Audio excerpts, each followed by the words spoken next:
and listening through my grandparents and my parents and what I've experienced in the last 30, 40 years, we've seen a lot. And definitely there is change, but not all change is good, not all change is bad.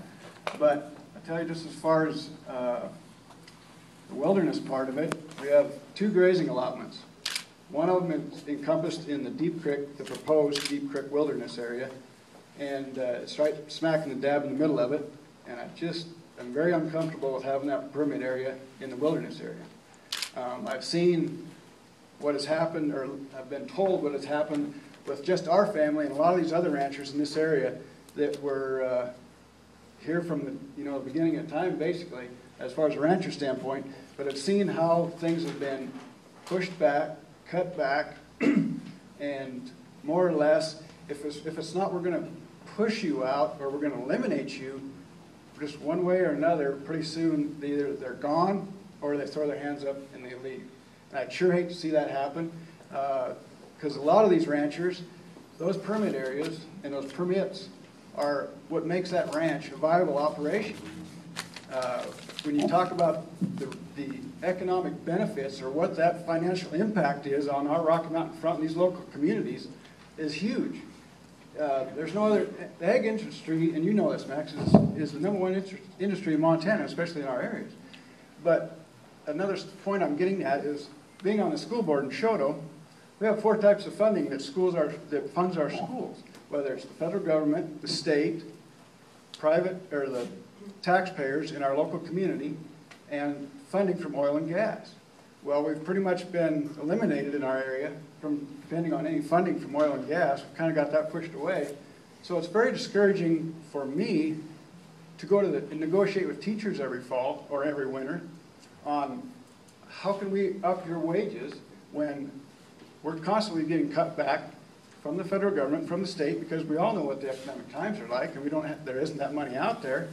But how do I justify to a teacher to say, the only source of income I can give you to try and raise your wages is to up the taxes on the local taxpayer? And I have a tough time with that, because from what I hear and experience, most of the people that are paying taxes are about tapped out. I mean, they're just, from dealing with the federal government, everybody's tired of being taxed and taxed.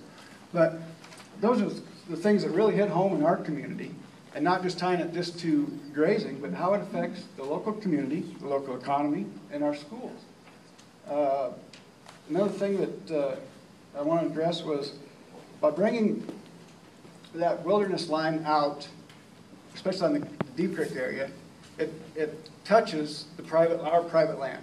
Not butts up, it flat butts up, but it brings corner to corner. I mean, you can step across from one line to the other.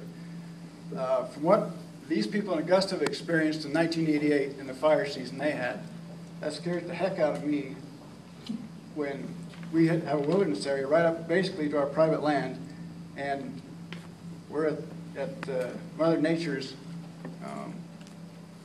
It's up to from the government to take care of some of our problems. We need to proceed very cautiously. I appreciate the effort of the coalition. You guys have done a fantastic job of getting out, talking to people, compromising, working with people and finding what can work. I'm just saying my concern is that we are asking for change, and we need to be clear about that. I'm not sure today that we don't have a solution seeking a problem. We have a great front, we have some great protections built in, we have some awesome stewards, and we have a movement towards conservationism already, but it's on a local level. And it's by ranchers.